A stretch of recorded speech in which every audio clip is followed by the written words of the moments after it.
আজকাল ভূতের গল্প কেউ লেখেন না, তার কারণ এই বিজ্ঞানের যুগে ভূতে বিশ্বাস করেন না কেউ। যদিও বা কেউ লেখেন তো গল্পের শেষে এমন করে দেন যে আসলে ভূত বলে যেন কিছুই নেই। মানুষ মনের ভ্রমে অথবা উল্টোপাল্টা কিছু দেখে অযথা ভয় পেয়ে ভূতের অস্তিত্ব কল্পনা করে নেয়। আমার এই গল্পটি কিন্তু সেরকম নয়। কেউ বিশ্বাস করুক আর নাই করুক, ঘটনাটি ঘটেছিল। আমার মায়ের যিনি বড় মামা, তিনি সেকালের একজন নামকরা ডাক্তার ছিলেন। গল্পটা তার মুখেই শুনেছিলাম। তিনি এখন বেঁচে নেই, কিন্তু তার বলে যাওয়া গল্পটি আজও বেঁচে আছে আমার কাছে। তিনি গল্পটি যেভাবে বলেছিলেন ঠিক সেভাবেই বলছি তোমাদের। আমি তখন শিবানীপুরে থাকি। ডাক্তারি পাশ করে কলকাতায় না গিয়ে গ্রামের মানুষের সেবাতেই জীবন উৎসর্গ করেছি। ভগবানের কৃপায় আমার হাত যশ খুব হয়েছিল তখন। আর বনগাঁয়ে শিয়াল রাজার মতো ওই অঞ্চলে ডাক্তার বলতে তো আমিই ছিলাম। তখনকার গ্রামও ছিল গ্রামের মতো গ্রাম, একেবারে অজগা যাকে বলে ঠিক তাই। গ্রাম তখন এমনই ছিল যে এখনকার গ্রামের ছেলেরাও তখনকার সেই গ্রামকে কল্পনা করতে পারবে না। যাই হোক, সে সময় আমার গ্রামের প্রায় 15 মাইল দূরের এক গ্রাম থেকে কল এলো আমার। কলেরার কেস, না যাওয়া ছাড়া উপায়ও নেই। তাই যা যা সঙ্গে নেওয়া নিয়ে আমার একটা ঘোড়া ছিল, সেই ঘোড়ায় চেপে রোগী দেখতে চললাম। সন্ধ্যের মুখে বেরিয়েছি, তাই যেতে যেতেই রাত হয়ে গেল। কাজেই রোগী দেখার পর ওই গ্রামেই সেই রাত্রে রয়ে গেলাম। রোগীর বাড়ির লোকেরা দুধ, মুড়ি, মন্ডা ও বর্তমান কলা যথেষ্ট পরিমাণে খাওয়ালো। পেট ভরে তৃপ্তি করে খেয়ে দিয়ে শুতে না শুতেই ঘুমিয়ে পড়লাম। গাঢ় গভীর ঘুমে মগ্ন হয়ে গেলাম আমি। রাত তখন কত তা জানি না। হঠাৎ একটা ডুকরে ওঠা কান্নার শব্দে ঘুম ভেঙে গেল। তারপরে শুনতে পেলাম একটা অস্পষ্ট কোলাহল।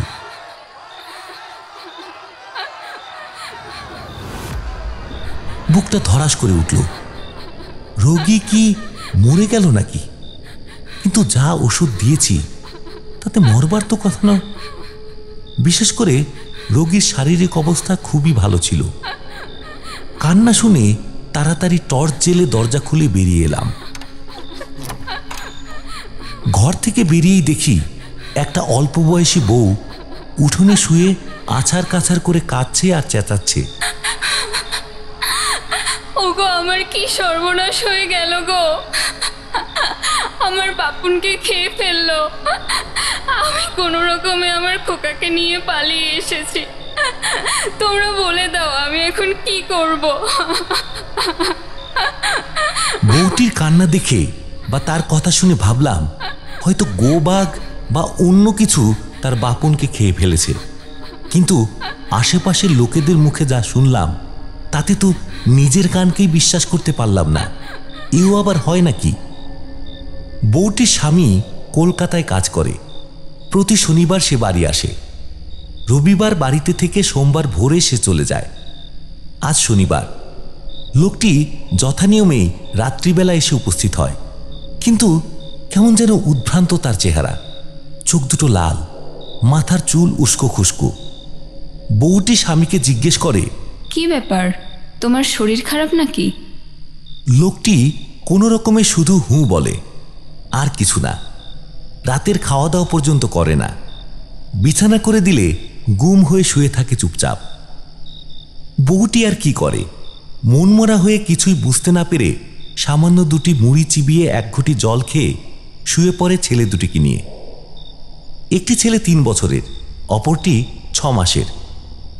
বউটি শুয়ে থাকে, কিন্তু নানান চিন্তায় তার ঘুম আর আসে না।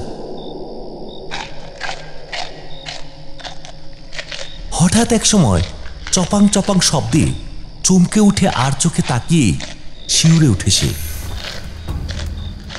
দেখে তার স্বামী মশারির বাইরে বসে কি যেন খাচ্ছে।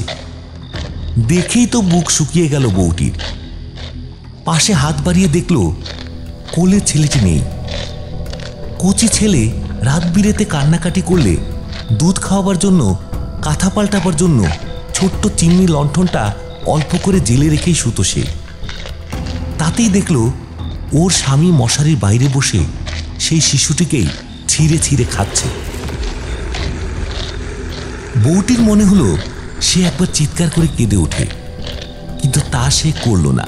কিন্তু অন্য ছেলেটিকে নিয়ে চুপি চুপি পালাবার মতো সাহসও হলো না তার, কেননা পালাতে গেলেই ধরা পড়ে যাবে। তাই করল কি, ইচ্ছে করে ঘুমন্ত ছেলেটার গায়ে জোরে একটা চিমটি কেটে দিল। যেই না দেওয়া অমনি শুরু হয়ে গেল ম্যাজিক।